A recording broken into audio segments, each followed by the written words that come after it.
coming. You okay?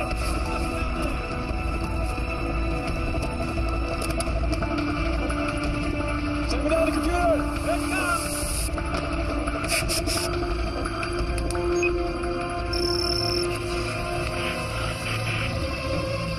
My name is Richard Lieberman. I am the scientist in charge of, I was the scientist in charge of YellowStone Volcano Observatory.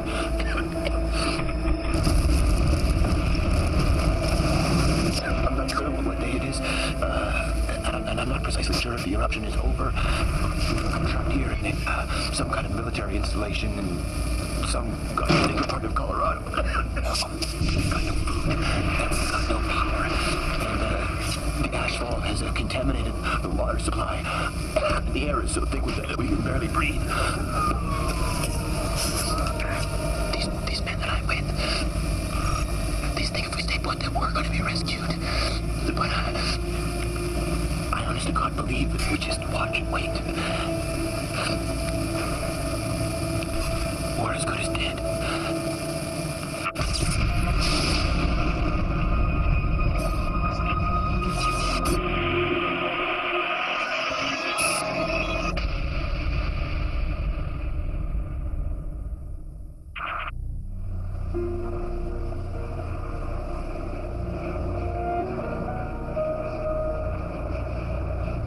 Before it all happened, many visitors to Yellowstone were blissfully unaware that it was volcanic.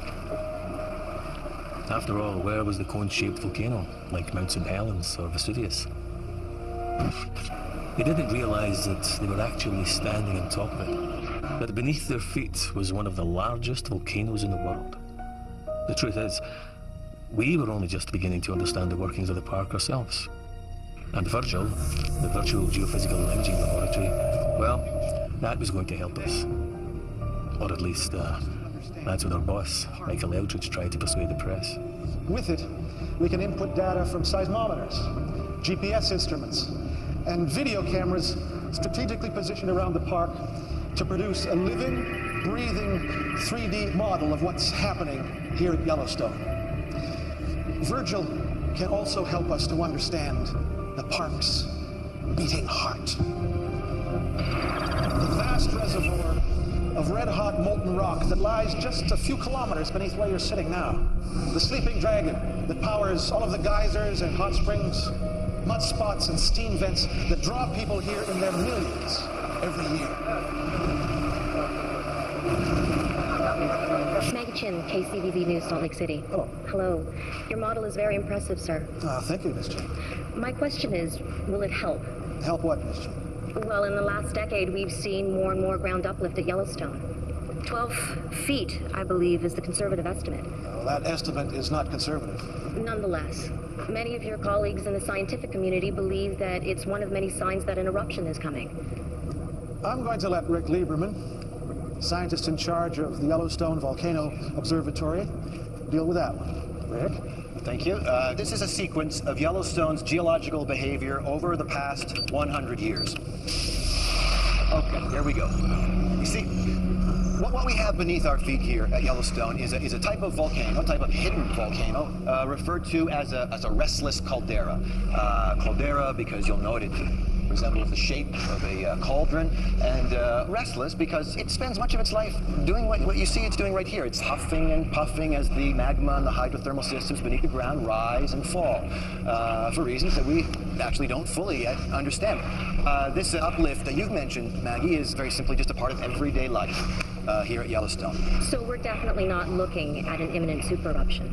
Let me say this. The chances of a so-called super eruption are on the order of something like 1 in 600,000. In fact, it's more than twice as likely that an airplane will crash into your backyard. So, Haven't we just seen extra ground uplift at Norris? yes, yeah, we have, as a matter of fact, but that may well be hydrothermal. You know, a buildup of water. I'll tell you what, Miss Chin, you give me $10 right now, and I will offer you odds of 600,000 to 1. So if this thing does go up, you make a killing. Look, as Eldridge said, it is a tool. Oh, come on, it's unreliable. We're not relying on it. Hey, what was that? What was that? That was a press conference. That was a joke. We were unveiling Virgil. What do you want me to say? You know, hello, everyone, this is Virgil, and it frankly has no more of an idea of what's going on down there than we do, but thank you for coming. Buckle up. Matt, you check out the busted seismometers. I'll get there tomorrow. Here's the point. We could have replaced all of those seismometers for the money spent on Virgil. That's the point. Yeah, listen, Big V will have its uses. I'll see you soon. Good to see you, man. See you, pal.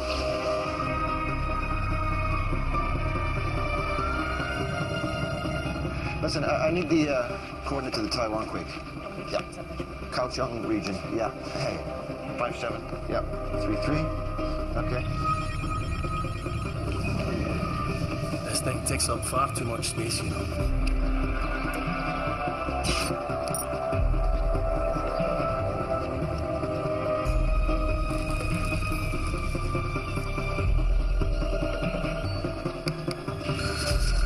Hey. Thanks, Matt. Guess what this is? You tell me. Pumice. It comes from deep inside a volcano where it's so hot the rocks all melted. But when the volcano blows up, it gets blown high into the sky. And guess what? It floats. Oh, that's my coffee. How many is that? That floats. Yeah, okay, pal. That's enough. Hey, I found out about flights. They said it's fine at 7 months. Oh, come on, V. Honey, we just flew to Yellowstone back. Yeah, I know, but that way you were with me, and B, you weren't in the air for like 11 hours. I mean, I don't get to see my mum this side of Christmas, do I?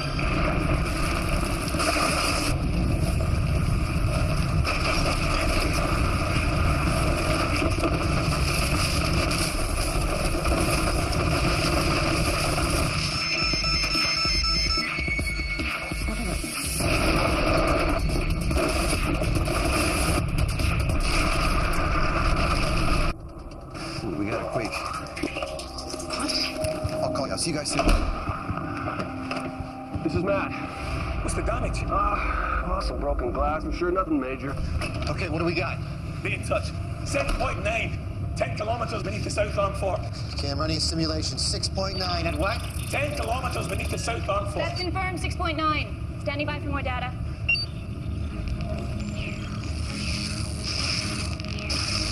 Look at the webcam images of the fishing bridge area. Over, say the last 5 minutes. Oh, go back.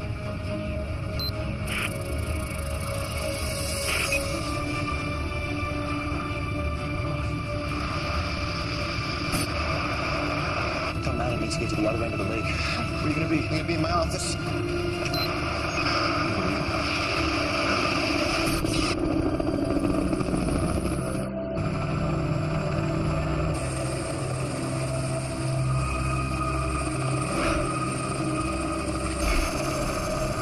Fortunately, due to the remoteness of the area, damage was limited. But tragically, 9 bodies have been recovered so far. All from the fishing bridge area of the park. As well, 43 people have been taken to hospital with various injuries, some of them life-threatening. I'm going to hand you over now to Mr. Rick Lieberman of the USGS, then we'll take some questions. Rick? The earthquake, a 6.9 on the Richter scale, occurred at 12:13 local time, centered at a depth of 10 kilometers beneath Mount Sheridan, at the southern end of Lake Yellowstone. The earthquake triggered a landslide off the South Arm Fork, which in turn caused a tsunami wave to hit the northern shore here a few minutes later. All indicators suggest that this quake was not volcanic, but was tectonic in its nature, caused by a grinding together of the Earth's plates along a known fault line. The pattern of aftershocks of decreasing magnitude is consistent with this type of seismic activity. Any questions? Is it true Old Faithful is stopped? Yes, that is true. However, ground movement can both block and unblock hydrothermal features. Has there been any effect on the uplift in Norris? No, not that we've seen at all, no. Are you still sure that there isn't going to be an eruption, Mr. Lieberman? As I've said, Miss Chin, this earthquake was not caused by volcanic activity, as far as we know. We are increasing our alert status to yellow, which, as you know, does mean watch. Yeah. Does that mean you're not ruling out an eruption? Look, Miss Chin, Yellowstone has sometimes as many as 3,000 earthquakes every year. none of them followed by eruptions. Now, everything points to this being a one-off tragic accident. The truth? We had the Hebgen Lake earthquake in 1959, a couple of miles from Yellowstone. 7.5 in the Richter scale. Massive landslide, 29 dead. And it didn't indicate a damn thing. Again in 1975. Mag 6, it didn't either. I mean, hell, I'm a politician, not a scientist. The USGS guys tell me it's another Hebgen Lake. I gotta take their word for it. You know? You go on the available facts. Problem was that, with a place the size of Yellowstone, we didn't have all the available facts. Richard Lieberman, YVO. Hey, it's me. You better take a look at KCVZ News. I will do that, thank you. I'll call you back. I think we have good reason to be concerned. Maggie, I think that we ought to make a clear distinction between a regular volcanic eruption and an eruption. Mount St. Helens was the most violent eruption in American history. Killed 57 people, and it erupted about 1 cubic kilometer of volcanic ash. Watching the great man, huh? Now let's say that this cube here represents the amount of volcanic material ejected by Mount St. Helens. Now, in volcanic terms, it's a tiddler. Krakatoa, Tiddler. the Indonesian volcano that erupted in 1883, was 17 times larger than Mount St. Helens, killed 36,000 people, and it's represented by this cube here. And finally, we have this. This is 2,500 times the size of Mount St. Helens. This is a supervolcano. This is currently sitting underneath the ground at Yellowstone Park. And when was the last time one of these super eruptions happened? About 74,000 years ago, in a place called Toba, on the other side of the world, Sumatra. Now, the volcanic eruption there was so vast, it created a volcanic winter, plunged the world into darkness, and all but wiped out the human race. Missed one, though, didn't it? And Yellowstone has produced eruptions on this sort of scale before? Oh, yes. 3 times in the last 2 million years. And you think that the activity that we're seeing there right now may indicate that it's about to happen for a 4th time? Oh, God. Yes, I do believe that these events are cyclical. 3 caldera-forming eruptions in the last 2.1 million years means, on average, 1 eruption every 600,000 years. And we haven't had an eruption like that at Yellowstone for 640,000 years now. In other words, we're overdue. No. Yes, I believe that. Jeez. I believe that the warning signs are there, if you care to read them. Thank you, Dr. Wiley. Well, Thank you, Dr. Wiley. God. I know he's your brother-in-law, Rick, but the guy's a total numpty. That's not a good thing, right? No, that's not good, no. Is there or is there not a magma chamber underneath Yellowstone National Park? Yes, Yes. And is this magma chamber of sufficient size that if there was an eruption there, it could potentially be rated as a super eruption? Exactly. Well, I'm not saying that there will. I'm saying that there's a chance. No, what you said on television was overdue. You know that's what you said. Overdue, you said. Caught up in the moment, I expect. Well, you and a few million other people, I guess. Hey, let's not too No, sis, I have a legitimate scientific viewpoint. He thinks he's the... Have you ever actually been to Yellowstone? It's not necessary. Your excellent website provides all the data. I just interpret. Oh, you misinterpret. That's what you do. Can we not do this now, please? All I'm saying is you do not go on television and create a mass panic over one potential scenario just in order to sell a book. Oh, come on. You don't go on television and tell everybody that everything's going to be just fine when you know damn well it might not be. Kenneth? No, but just... No! Both of you. I said not now. I'm sick of this. Do you have nothing else? You haven't seen your nephew in over a year. Sorry. Hello, Will. How's school? Seamless. Sorry. When I first met Rick, he was a geology student, part of a team studying Yellowstone Lake. They discovered this enormous 2,000-foot-long bulge beneath the lake. And we got very excited about it, and the press got hold of the story and convinced a lot of people that Yellowstone was going to blow. It created this huge panic, and then nothing happened. Made Rick very cautious about what he said in public. You know, when he got the job as scientist in charge, he paid even more attention to what he said. So it's a boy, right? Little boy dragon. Huh. And with a new feature. Show me. Some sort of anomaly above the magma chamber just below Firehole Creek Basin. Yeah. Could be water or gas? An intrusion of magma through a fault line opened up by the quake, right? Yeah, impossible to tell until we get a clear image. Oh, thanks. We're still processing all the data from that KO sunquake. Oh, God, that was days ago. Yeah, I know. Listen, Matt's found a section of dead pine to the northeast of Sour... You got a visitor. Hang on. Northeast of Sour Creek Dome, along a ring fracture of the caldera rim. CO2 or heat? CO2, suffocating the roots. The magma's only 2 to 3 kilometers deep at that point. Yeah, or less if it's rising.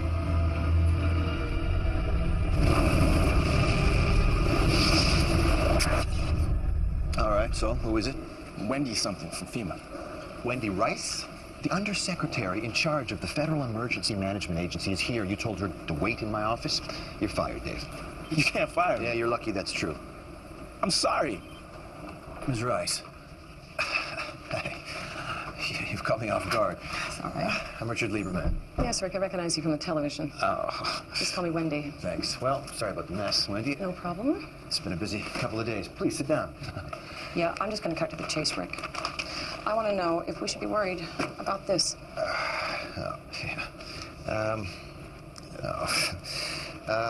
Based on the data that we're getting, yes, there are indicators that there could be an eruption. Or it could be business as usual at Yellowstone. Now, if there is an eruption, then there is a good possibility that it's going to be a moderate one. This isn't enough, Rick. If there's even the slightest chance of this happening, I want to know what that means. I want to know what we can do about it. How much do you know about super eruptions? But super in front of eruption, I don't imagine it means better. Can I show you something? Please. Okay. See the magma chamber that sits underneath Yellowstone? Well, here. We think it's roughly the same dimensions as the caldera rim itself. We think it's around 40 kilometers wide by 80 kilometers long and around 8 kilometers deep. You think? Yeah, it's a very difficult thing to get a clear picture of. In fact, the only way to even attempt to see a magma chamber is, ironically enough, by relying on earthquakes. Have a seat, please. Thank you. It's called seismic tomography. What we do is we plant an array of seismographs throughout the park, and then when an earthquake occurs, the seismic shock waves from these events travel through the earth. Now, these waves move slightly slower through the molten rock than through the solid rock. So we can use these slight differences in arrival time here at the seismometers to begin to calculate and plot the rough dimensions of the chamber. It's kind of like sonar. And that tells you how much magma is down there. Well, what we're trying to determine essentially is the nature of this magma. Is it eruptible magma? Is it too viscous? Is it too sticky to go anywhere? Or is it molten enough? Is it liquid enough that it can escape?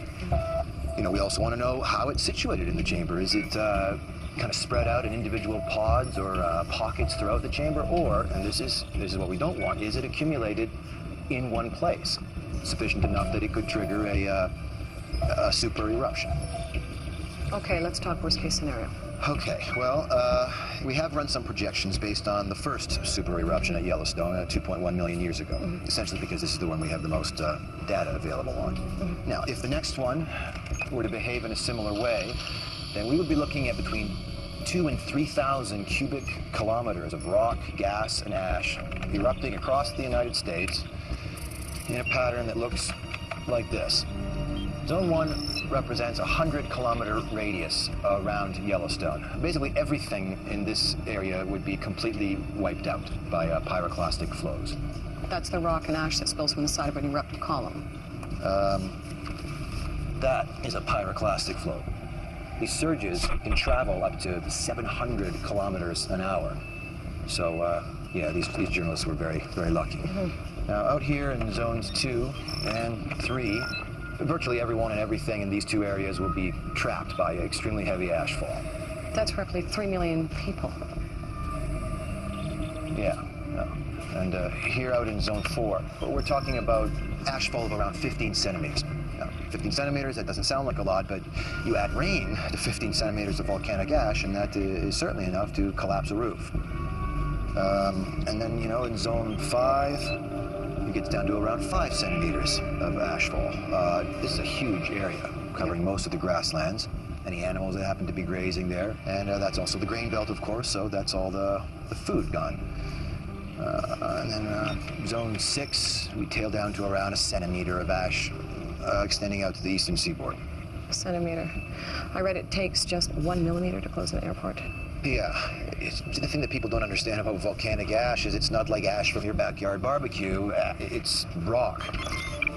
It's abrasive, it's pervasive, it's destructive, it shorts out electrical equipment, it clogs machinery, you name it. And it's also extremely tiny. It's 100 microns across. It's so tiny you can inhale it, and when you do, it combines with the moisture in your lungs and forms a cement-like mixture. You essentially drown in what's basically liquid concrete, so. Anyway, that is the worst case scenario. So you tell me, I mean, if an event like this were to happen, what is FEMA going to do? Is it going to happen? Is it going to happen? Yeah, it is going to happen. Is it going to happen in our lifetime? I don't know. And that is the most honest answer that anybody can give you, Wendy. I don't know.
Stations. We establish an exact location.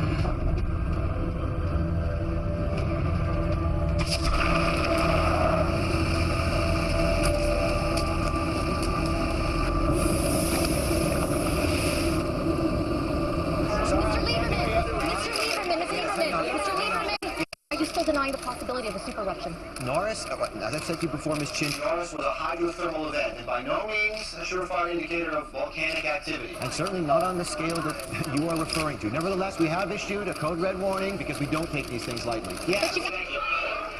Daddy. Yeah. It's getting famous. But you can't rule out a super eruption, can you? What's what? Strike as likely as an asteroid strike, according to some experts. And half as unlikely as being struck by lightning, Miss Chin. And how many of us lose sleep over that? That's all the time we have. Thank you. Thank you very much. Much politics, not enough science. Okay, are we ready to run this simulation? Let's do it. All right. So what I'd like to do is run through a couple of potential scenarios here. Hey, Rick, we've got another quake just over a mile south of Norris. Okay, how big? 1.9. 1.9, okay. Now, this anomaly that we've discovered near Norris, now this could be water and gas as we know, or worst case scenario, it could be a new pod of eruptible magma. So I want to concentrate our simulations around this area and see what the potential damage could be, okay? So, option number one. Let's say that we've got 1 cubic kilometer of eruptible magma. Okay, and drop it. Run it.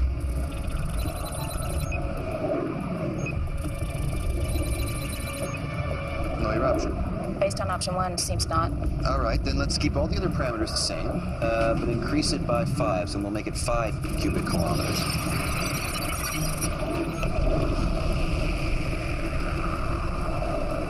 Okay, how big is this? Moderate BEI2. BEI2 in duration? Over approximately 3 days. But that amount of magma could have been a lot bigger. Okay, let's increase it by another factor of 5 and make it 25 cubic kilometers. Okay. Whenever you're ready. BEI5. Mount St. Helens size. Right. So 10 times more magma, 1,000 times more eruption. Potentially. Okay, so let's increase it by another factor of 5 and make it 125 cubic kilometers. This time, let's just run it this time just from the hydrothermal blast. Sure.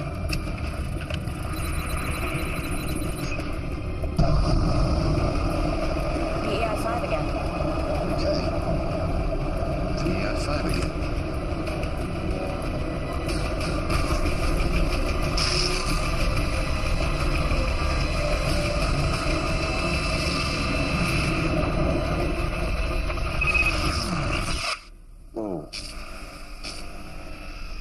What happened? Computer glitch? Okay, tell me what we just saw.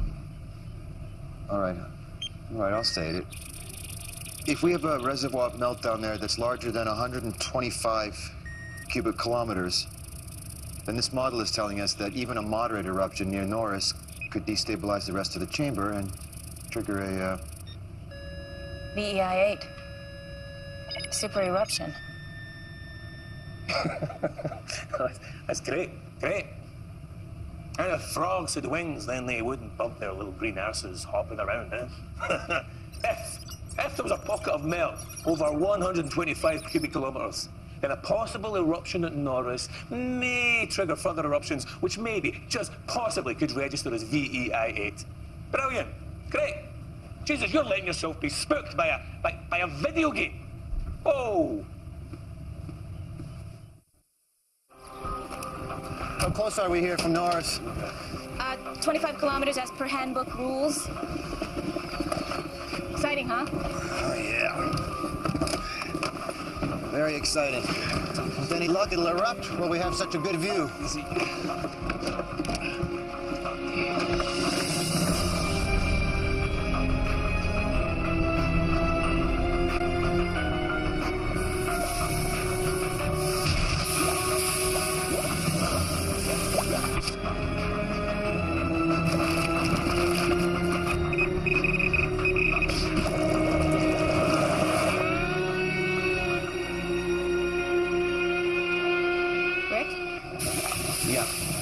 Nancy, you better get up here right away. Okay, so where's this uplift concentrated?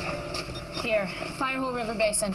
It's miles from Norris. Hang on, the question is this rising magma or is this groundwater? I could make a plausible case for either. Yeah, I know you could. Another 2.2 to the northeast of Norris. That's the third today. So, we got another swarm coming? I need the SRI data for the entire park. Could we get more instrumentation down at Firehole River Basin? If we steal them from elsewhere. Well, steal them. To a geologist like me, there is only one surefire sign of an impending eruption, and that's harmonic tremor. That's a seismographic reading which indicates that magma is on the move. Even then, though, even when you see one of those, you can't tell how big an eruption you're looking at, but you know that it's coming. Well, on the 26th of June, for the first time, we saw just that. We saw harmonic tremor. And where is it? Norris. Rick, you want to suggest a change of alert? Yeah, you know, another red, it's going to create more panic. This is as sure as we get. I know. This is imminent now. I know. You want me to plug the data into Virgil? And find out what? Hang on. No, really, please, find out please. what? Let's do that and just see if it can Right. Look, there's going to be an eruption, okay? We know that. I don't need you to tell me what harmonic tremor means. So now you need to advise an upgrade to the left status, and you need to let people know. Okay, so if I upgrade to a red, everyone's going to think that we've got a super eruption on our hands. I am not going to be held responsible for some kind of mass panic. Oh, wait a minute, it is our responsibility. No, shut up, Dave. It's our job, it's our duty to let people know, to tell them what we know. So get your ass off the fence. Well, and you tell me, going on TV and telling Joe Sixpack that the end of the world is nigh. You tell me how that's going to help this situation. What do you think our purpose is here? Okay, listen, I will brief FEMA and I will brief the state, but just before they evacuate the whole of America, they're going to want to know how big the thing's going to be. Well, at least the ship's got a bloody captain there.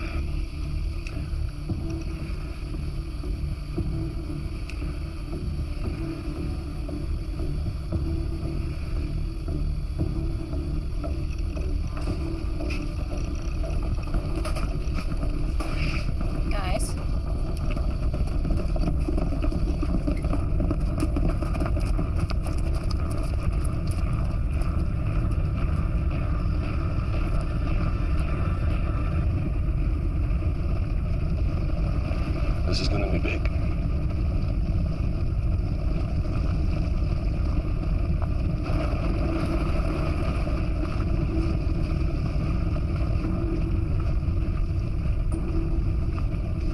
What is going on? Nothing is going on. What Come on. Well, no mention it for weeks, and all of a sudden we're going to England. It's not like that. I'm not supposed to be suspicious. Look, you said that you wanted to go and see your mom, Oh, Jesus, right? Rick, just be honest with me. I'm being honest Are with you? you, yes. It's going to be a big eruption. You've got to come with us. It's going to be exactly what I said that it's going to be. You know, This little girl may never meet her father because of the decision you're making right now. Come on, we all believe that this is going to be a moderate eruption. And yeah, things are going to go, you know, a little crazy in this country for a while, because everyone's nervous right now. Oh, Rick, that's why I'd just be happier if you both were in London when all that's going on. And then when things calm down, then I'll come and I'll see you. Can I go on the plane now? Yes, you're going to go on the plane now. You take care of your mom, okay? Okay. Call me when you get there. I will. Get on the you. plane. See ya.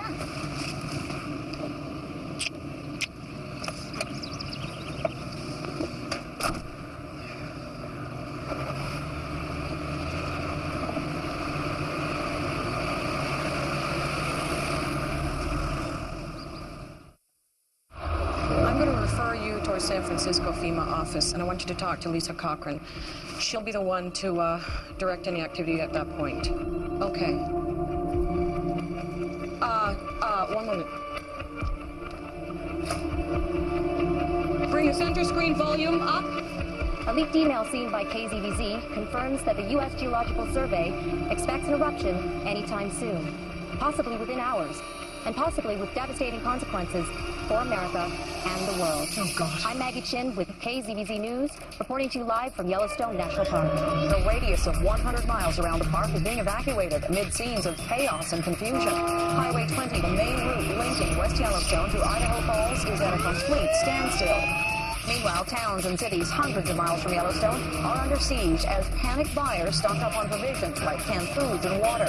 Many stores have been forced to close early, prompting fears that violence will soon erupt. We have to shoot him, we will. We'll defend our property and our life. We do realize it's the worst possible way to come out. Guaranteed to maximize panic.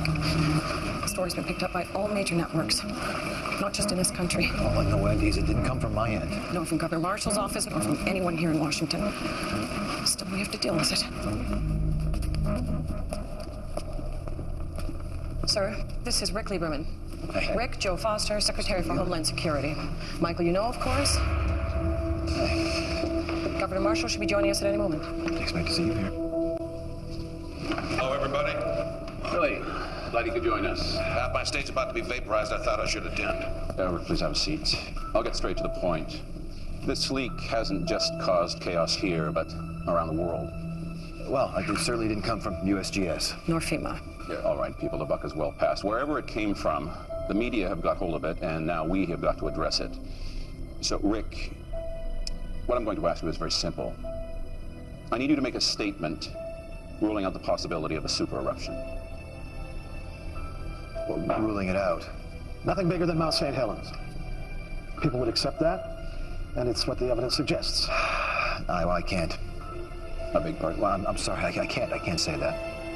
Why the hell not? Because our computer model now suggests that even a small eruption could destabilize the magma chamber and trigger a super eruption. Rick, I understand that, but you're talking remote possibility. No, I'm talking about... What I am talking about are hard facts. Fact one, there are food riots. People are fighting each other to leave the country. Fact two, the dollar is on its knees. Wall Street has crashed. Your country is going down the toilet, and you're telling me you're not prepared to make a statement to help stop that? Please, with all due respect, sir... Governor Marshall? Rick, every highway, every interstate in Montana, Wyoming, Utah, Nebraska, the Dakotas, Iowa, and Nevada is turning into a damn parking lot. Everybody's trying to get the hell away from Yellowstone. Nothing's even happened yet. Yet.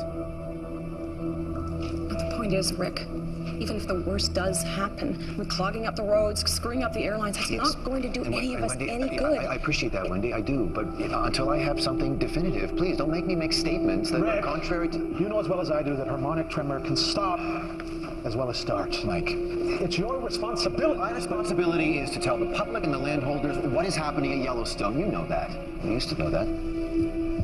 Actually, Rick, as a federal employee, your responsibility is what's best for the country. Now, you have evidence of an eruption, but, and I've heard you say this yourself again and again, chances of a super eruption are virtually zero. No, you are right, but... Then I really don't see what the problem is here. Thank you all. I'll see you in 10 minutes.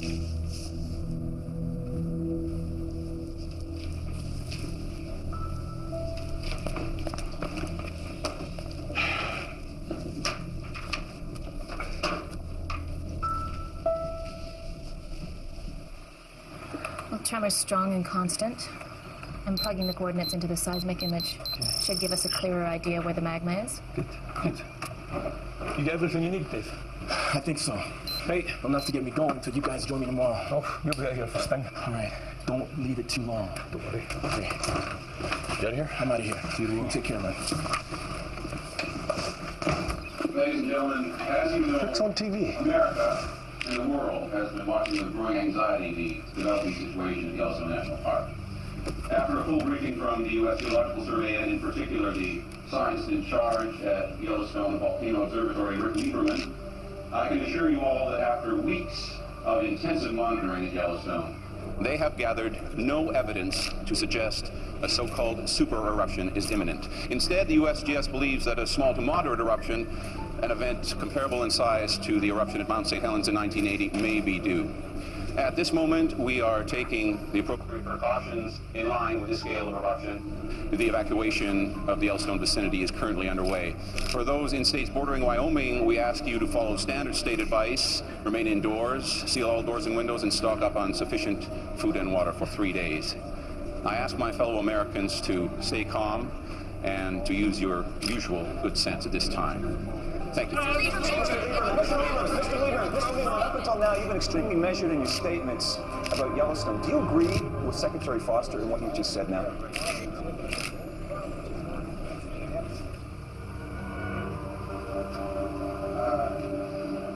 Yes, I do. Thank you.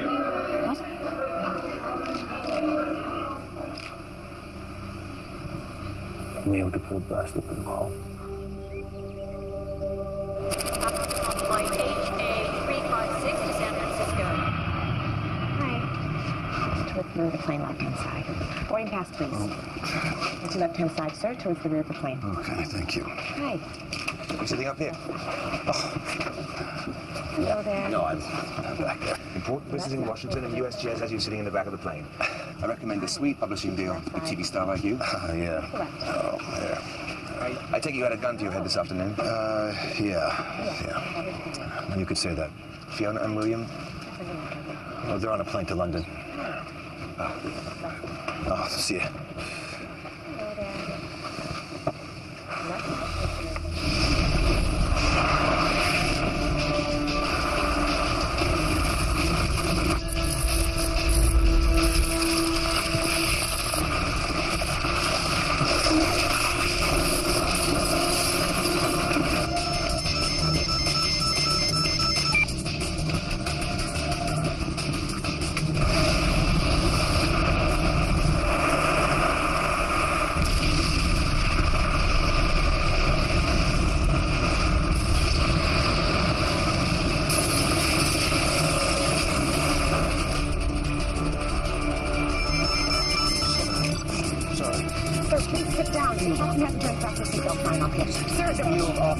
Sir, I have to ask you to turn your phone off. Jack! I think he's over here!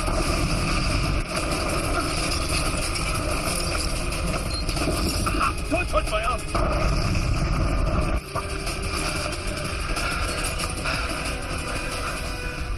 This is it, man. It started.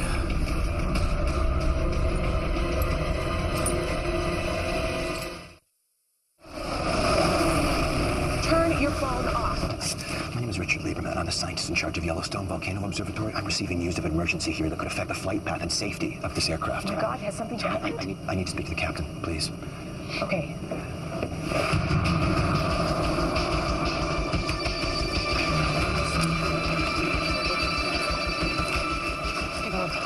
Please dress some sort of hell your way. No problem. Who have I got from USGS? No one. What? I can't get through to the field office at the moment.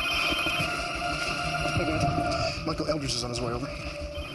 Is this vacuum all we have on this? Yeah, and it's only a projection. What? Okay, Air Force. I need to clean up as close as they can get. Taking a look at this thing. Let's brief the White House on what we know so far. Dave, get back on the line. I want to talk to Governor Marshall in Wyoming, Joe Foster at Homeland, and keep trying the Yellowstone field office. And Bob, please get me something else to wear. Sure. Mary? You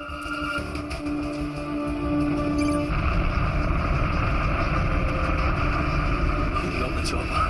You need to take a look. You need to see what's going on. Make contact with Dave. Let him know what's happening. Go.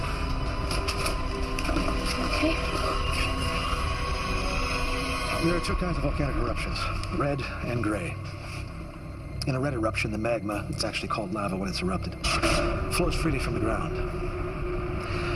You've seen it on TV, this slow-moving flow of molten material. It's damn destructive in its own way, but slow, very slow. You can literally outpace a lava flow without breaking a sweat. Not so with a gray eruption. What you have there, you've got magma trapped by overlaying rock, okay? The pressure builds and builds to the point the whole thing blows. The magma under pressure turns to foam and gas, which bursts upward in a vertical column at twice the speed of sound, 50 kilometers up into the stratosphere.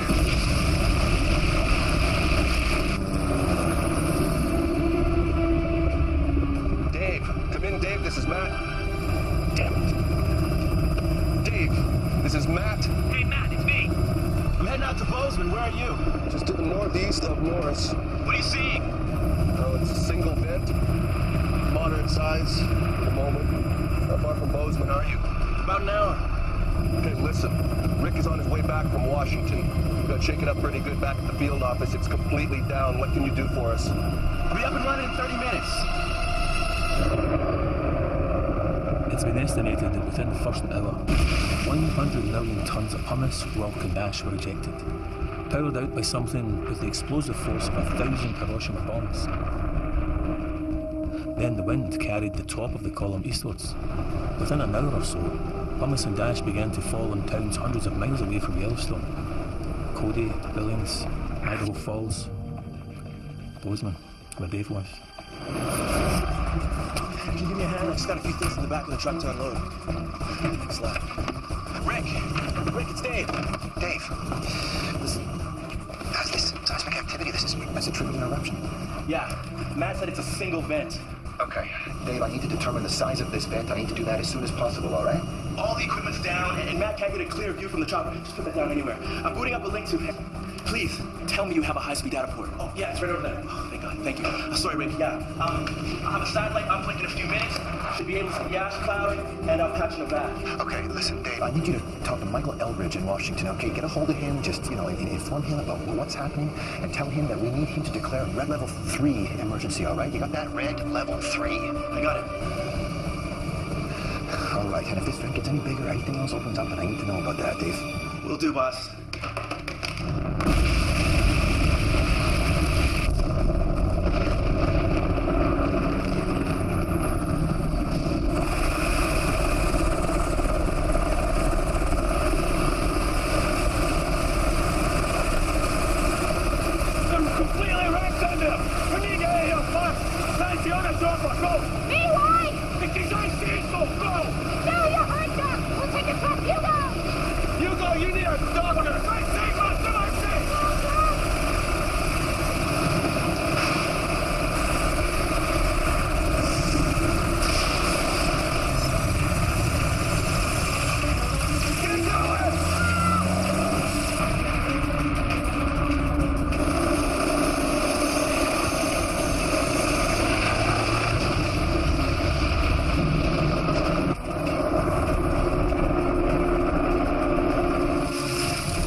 reports, unconfirmed so far, of a major volcanic explosion in Wyoming in the United States.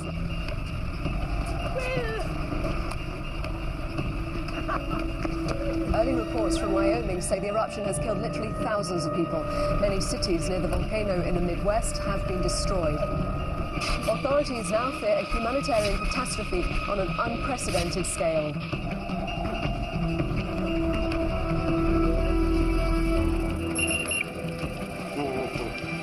Boise, Idaho's reporting a citywide blackout.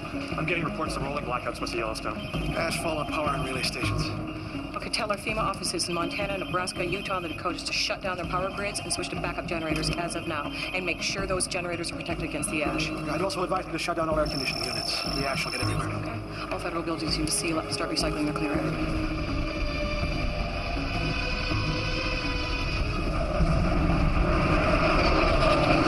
This is Air Force Trigger 2, over. Go ahead, Trigger 2.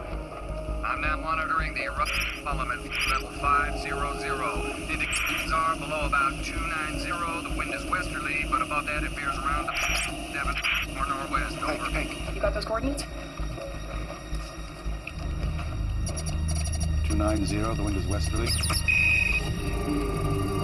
Oh, man. It's directly across major commercial air routes. Hank, I want all airspace across the central USA cleared and put east and west coast on standby. Michael, where is your guy? I need him here. Rick Lieberman? Yes. He's in there somewhere. He was flying back tonight. Okay. Anyone need some blanket? There you go.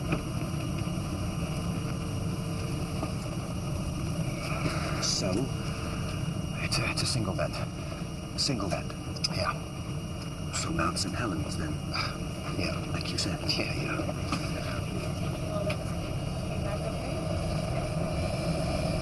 What's that? Come on. That smell. That's sulfur.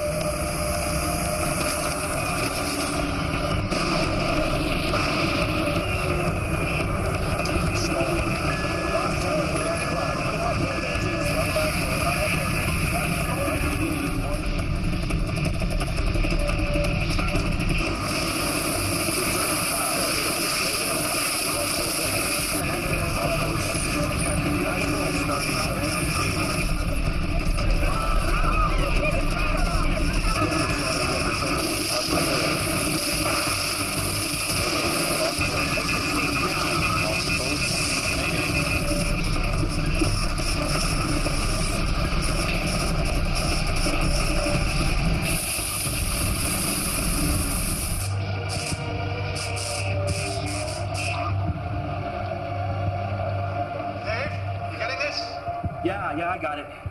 Does the guy have a zoom? Can you get him to zoom in? Trigger 2, can you zoom in? Wait. Oh. Hey, you see that, Michael? Another one. Yeah, let's vent number 2 open up now. While it was just a single eruptive column, there was still a chance that things would be okay. But the second eruption... Clearly, there was so much magma and pressure in the chamber that it couldn't vent through a single column. Instead, the whole caldera began to unzip in a series of smaller eruptions. Once that started, we had no idea how long it would go on for. Days, weeks, months. We just didn't know.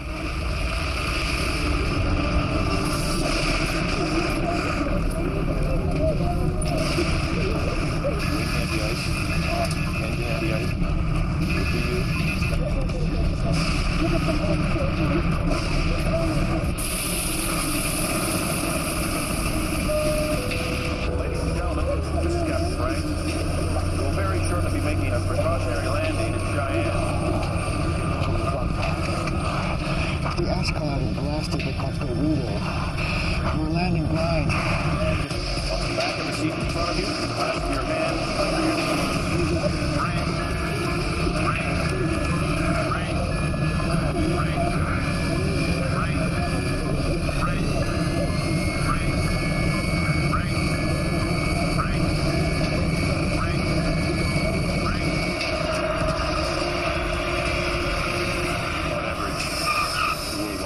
4 planes each year unexpectedly fly into ash clouds. And on that night, 35 did. And that was just over the U.S.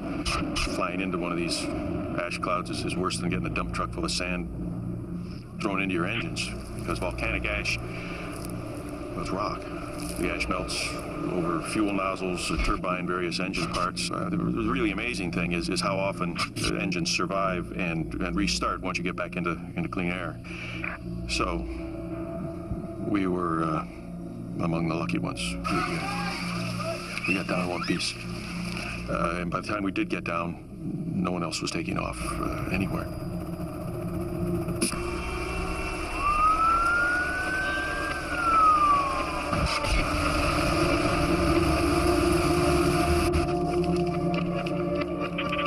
Reports of large numbers fleeing into Canada along Interstate 50 and 59. Lincoln, Nebraska is on standby to evacuate. Stand them down. I need to clear those roads and get me a transportation update on the Coast Guard. The Air Force is evacuating its planes out of bases at Minot, Grand Forks, Ellsworth, Nellis, Kirtland, Offutt, Peterson, Edwards. Is there any way they're not evacuating? The East Coast, basically. Thank you. Wyoming's declared a state of emergency. They've asked for federal disaster recalls. Did you get that, Denver? Guys. Hey, guys. Looks like we got another bed opened up. Oh, God, 3 beds open. Michael, how bad is this going to get? Find military installations. What are you doing? I'm not here. Okay. There's a military installation about 4 clicks this way. They might have a convoy to FEMA. We're not gonna walk. We can't stay here, Ken. Up the trunk. No, Rick, for God's sake, Rick, it's volcanic ash. We can't go out in it. When Vesuvius erupted, the people of Pompeii stayed in their houses. How do we know that, Ken? It was preserved in volcanic ash. We'd already seen from previous eruptions around St. Helens, Montserrat, Pinatubo, we'd already seen that the terrible damage that even small amounts of volcanic ash can do. If it gets in your eyes, it can blind you. When it's breathed in, it will mix with the moisture in your lungs to form a suffocating cement. It's also unbelievably dense. Just 20 centimetres can collapse a roof, half that amount if the ash gets wet. Only people living within a 100-kilometre radius of Yellowstone had been evacuated. Everyone else, caught under the ash cloud, was in serious danger. Dave, are you getting this? Yeah, I'm seeing it. 2 more beds makes 5. I'd say the caldera is definitely opening up. What do you think, Michael? I concur with that.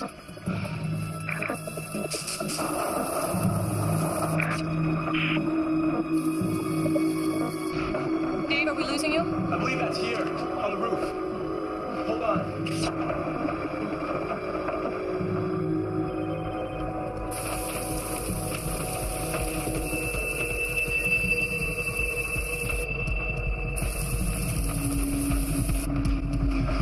This pump is coming down hard. Dave, you gotta get out of there now. What? Go where? Well, you got a secret highway no one knows about? What about the people in the motel? Some are gone, but most are staying inside, hoping to ride it out.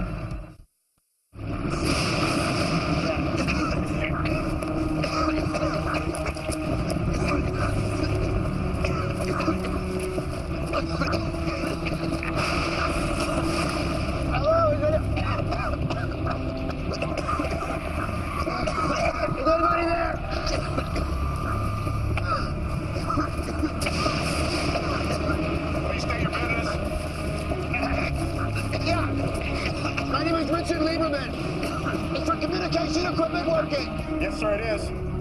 You need to contact Wendy Rice at FEMA in Washington. It's Richard Lieberman, YVO. Hold on a second. Okay, she's here. Don't hang up. Wendy Rice. Let him in. Give him anything he wants. They found Rick Lieberman.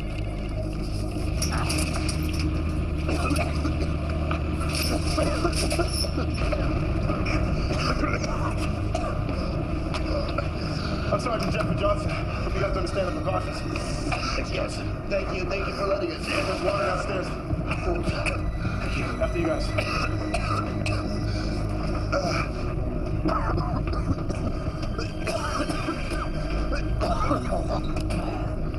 Follow me.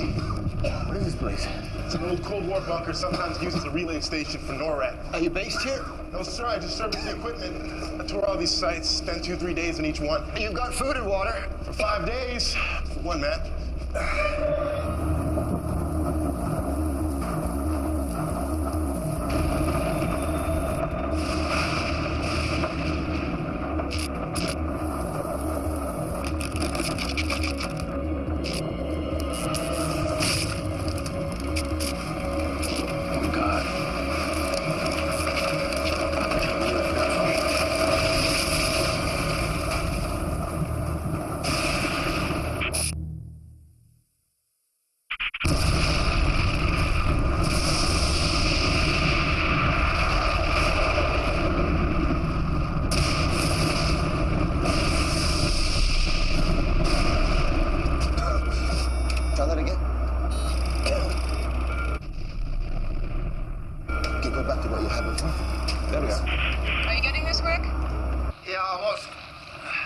What do you make of it? Show me the satellite image. Mapping, bring up satellite. Okay, go closer. That's amazing. Okay, can you give me the thermal image?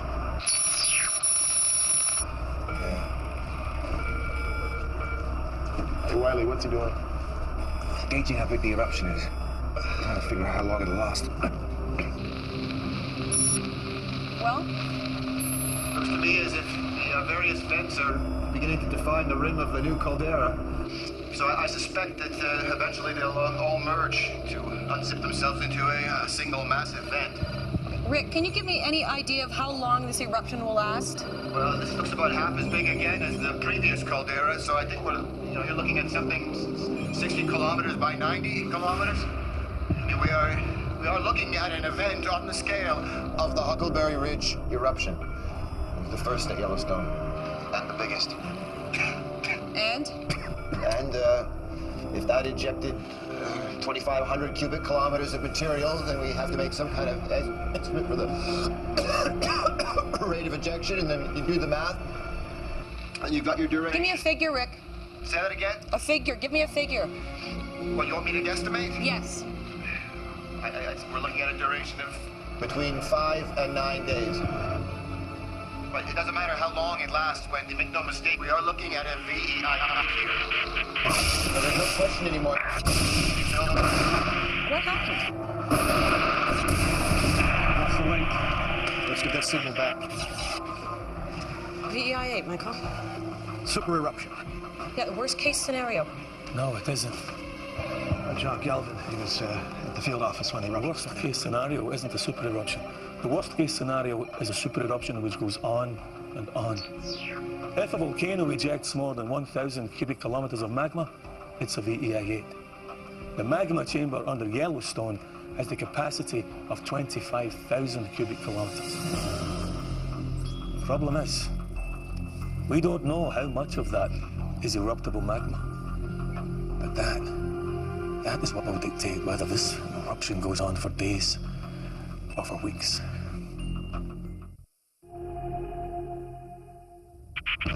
By day 3, the volcano showed no signs of slowing.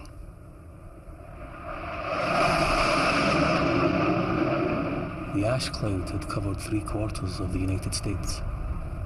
Cities like Chicago, St. Louis, Detroit, Minneapolis, they were at a total standstill. Roads, railways, airports were all closed. The power supplies failed.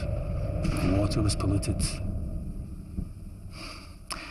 Every day it moved eastwards by another 150 kilometers. And all we could do was sit and watch. L'azione possa essere contenuta o se ci troviamo di fronte ad uno dei peggiori disastri. We have no clear idea how long it might last or what devastation it might reach. تشير آخر الأنباء إلى أن الحمم والصخور التي قذفها الانفجار الفولكاني. Listen to the advice of your local emergency services. Follow it. May God be with you all. Hundreds of thousands of U.S. citizens are homeless as they fled from the ash cloud that now covers 3/4 of the country. Thousands of others have been trapped in their homes, and the Federal Emergency Management Agency admits it could be weeks before they can get aid to them. Good morning, sir. Good morning. Good morning, all.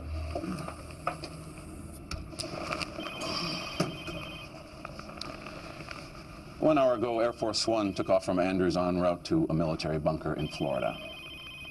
That information does not leave this room. You can't run a country under several feet of volcanic ash, but some sections of the media will still say she's running away. Now, can we get to business? Wendy, how many people in the fallout zones? About 25 million. Casualty estimates so far? In the immediate zone, 90%, excluding those that got out early. In Zone 2, we estimate 10% mortality. That's approximately 35,000 people. Zone 3, 5% mortality. That's 122,000 people. Zone 4, 3% mortality, 85,000 people. Zone 5, estimate 1% mortality, 220,000 people. Total estimated deaths for the first week, 462,000. And that's assuming Zone 1 is clear. These are all from the ash? Mainly. Either directly from ash inhalation or indirectly from roof and building collapse, power failures, especially in the hospitals, ash-related accidents. Sir, standard advice to people was that they store enough food and water for only 3 days. Today is day 3. Then what are we going to do? Oh, excuse me? Wendy Rice. Well, even when it ends, we won't be able to fly for weeks with the ash still blowing around. So what are we actually talking about? You find a way. You don't just write off 25 million people. Good. Put him through. We got Rick Lieberman here. Rick, can you hear me? Yeah, hang on. Yeah, we got you. Rick, we have 4 more vents open since yesterday. All right. Has Dave been able to model these? We can't raise Dave. What's that? Say that again? I'm sorry, Rick. We can't raise Dave. Secretary Foster here, Rick. We need to know how long this eruption is going to last so we can plan how to rescue 25 million people. With all due respect, Mr. Foster, I think you've got to change your game plan. And what you have told people is to stay put and to sit this out and to wait for your help. I believe there's simply no realistic way for you to honor that, sir. And I think that if you do, people are going to die waiting for you. You need to retract your advice. You need to retract your advice. You need to tell them to come to you. Mr. Lieberman, FEMA will draw on every resource possible to rescue these people. That's our federal obligation. No, sir, this is not about protocol, Mr. Foster. This is about survival and nothing more. I mean, when this ashfall stops and the air starts to clear, the people who are trapped are going to, like we are going to start walking. They're going to start walking rather than stay here and wait to die. And they're certainly not going to make it, sir, without your help. You need to help us. You need to tell us where to walk. We need to have supplies dropped for us along the way. I mean, if we're going to walk for life, then it's up to you guys to help us. Damn it. He wants people to walk through the ash? I mean, is he crazy?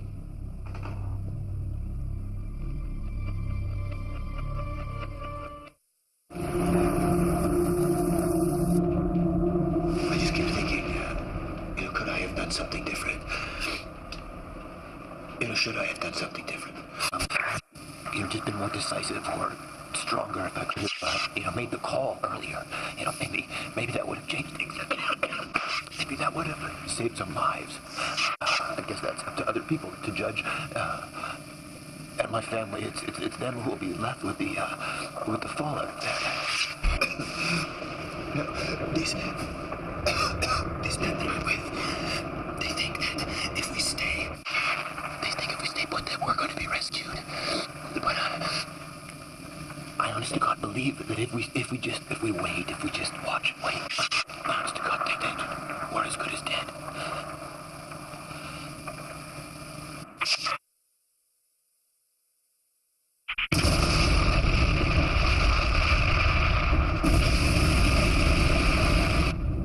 By day 5, over 2,000 cubic kilometres of ash and pumice had been dumped across the United States. 2,500 times more than the fallout from Mount St. Helens. But that was only about 10% of what was in the magma chamber. How much more would come out depended on how much more eruptible magma was down there. The country was already on its knees. Thousands of people dead, millions of others homeless. If it didn't stop soon, well, Let's just say we were running out of options. We have just received reports that Mexican authorities closed the border 4 hours ago. According to aid workers in the area, 3 million people have now gathered at the Mexican border, many of them without shelter, food, or money. Maggie Jin, KCBC News. They closed the border? To U.S. citizens, yes. That's totally unacceptable. They're condemning people to death. The Mexicans say they can't cope with the numbers. Well, we're gonna have to kick some ass. Well, I think the president might feel that right now is a bad time to invade Mexico, Bob. Can we move on? Yes, sir. All right, our best case scenario is if the eruption stops in 2 days.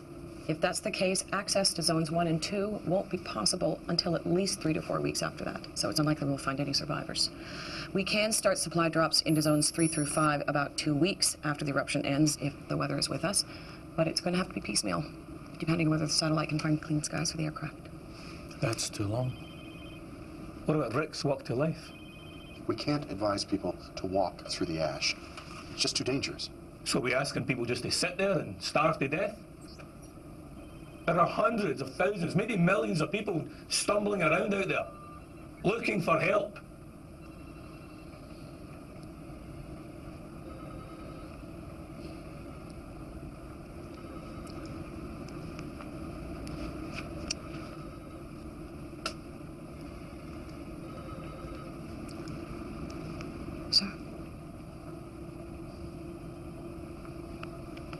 All right.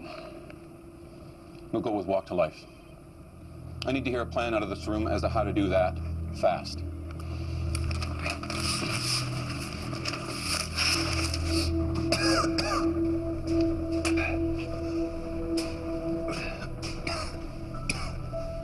Well, it's still raining.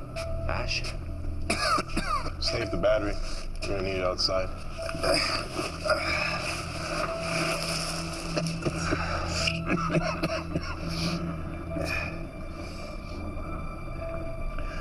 Johnson.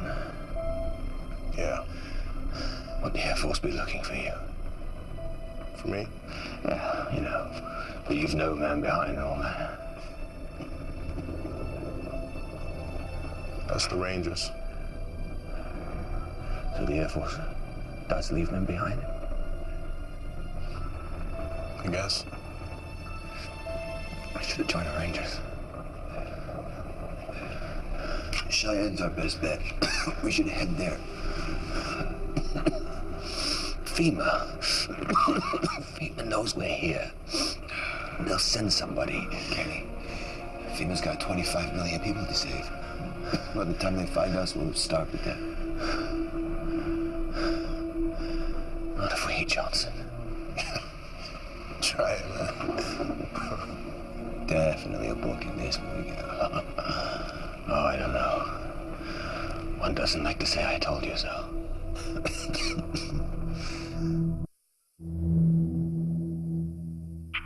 We assumed that when all the vents merged together to form a new caldera, then the pressure would drop and the eruption would stop. That was our thinking. Then, on day 7, our seismographs began to pick up massive quakes. And we realized that the ground within the new caldera rim was beginning to collapse into the empty space left by the ejected magma.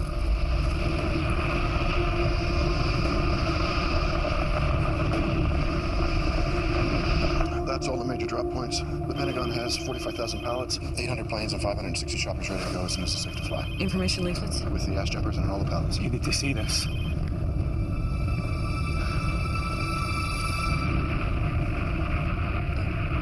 Does this mean... This means that the pressure holding the eruption column in the air is beginning to drop. It's a good thing. It's a good thing. And now to the news that America has been waiting for, the end of the supervolcanic eruption at Yellowstone National Park. At 9:17 a.m. local time, the eruption column began to collapse. Ocurrida en el Parque Nacional de Yellowstone, Wyoming, Estados Unidos, parece haber llegado a su fin. 这是整个火山爆发当中具有关键性的转折点。 Huge pyroclastic surges, which radiated out over 100 miles from the base of the column, overwhelming the U.S. Air Force drone that's been monitoring the eruption. Across America, the overwhelming overwhelming task of trying to bring aid to the estimated 29 million people trapped by the ashfall begins. Authorities now admit it'll take weeks, if not months, to reach those trapped closest to the volcano. We're gonna head back toward the interstate and then turn north. Any abandoned vehicles we come across along the way, I think we should stop and check them for water in the washer bottle, food, anything we can use. Okay. How far? Outskirts of Cheyenne are approximately 25 kilometers. You know, I've got to say, Richard, this has been a crappy boat tour so far.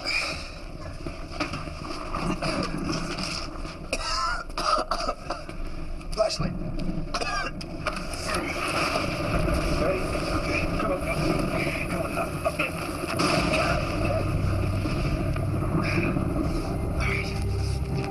All right. Okay.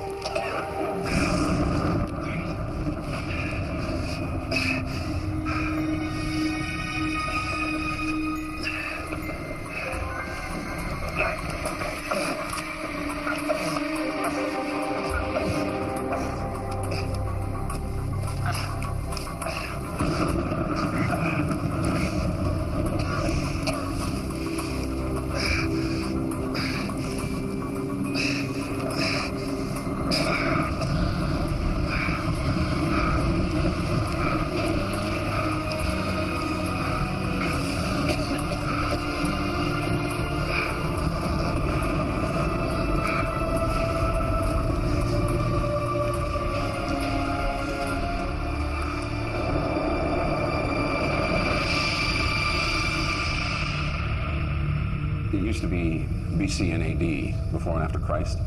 Well, now it's BY and AY, before and after Yellowstone. Before and after the world changed out of all recognition. Suddenly, utterly, irrevocably. The global effects were not fully felt until a month or so after the eruption had stopped. Billions of tons of sulfur dioxide ejected by the volcano wrapped their way around the northern hemisphere, cutting down the sunlight. Within weeks, temperatures started to plummet, as much as 20 degrees in some places. Then the aerosols jumped the equator and started to cool the southern hemisphere. The monsoon failed, adding drought to the bitter cold.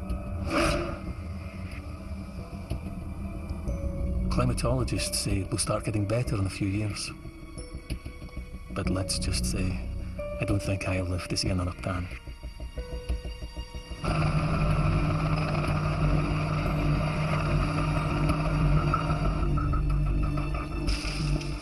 Clear up the scale of what we still have to do all this time on.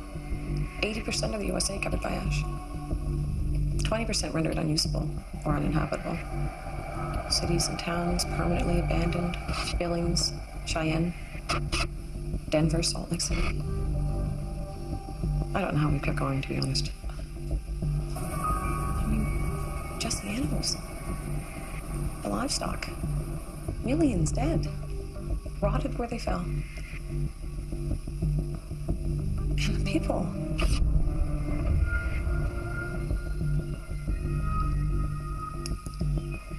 If it hadn't been for Walk to Life, 7.3 million lives saved. That was an achievement. And it was Rick's achievement.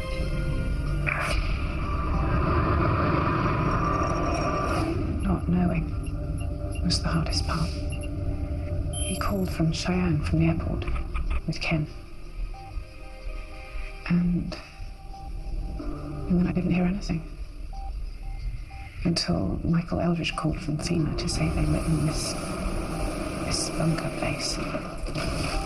But safe. But then, when there was no news, I gave up all hope of ever seeing them again.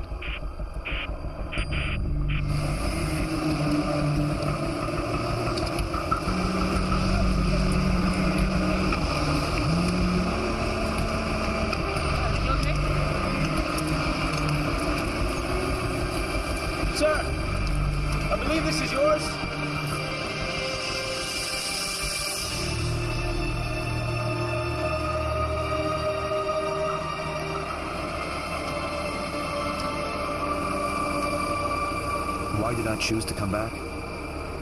It's hard to say, really. To face the reality of what nearly happened, I suppose. How close we actually came to never leaving this place at all.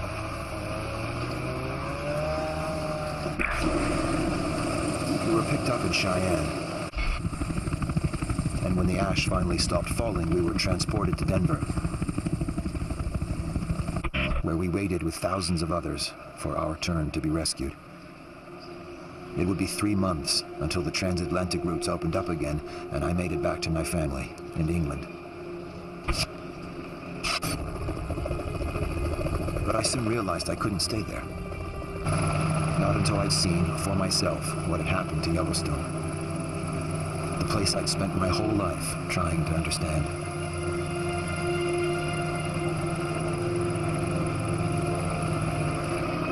Things will get better. They will, eventually. Nature will recover. The world will recover. This, after all, is not only how life ends, it's also how life begins. And one day, someday, Yellowstone will erupt again. But not on my watch.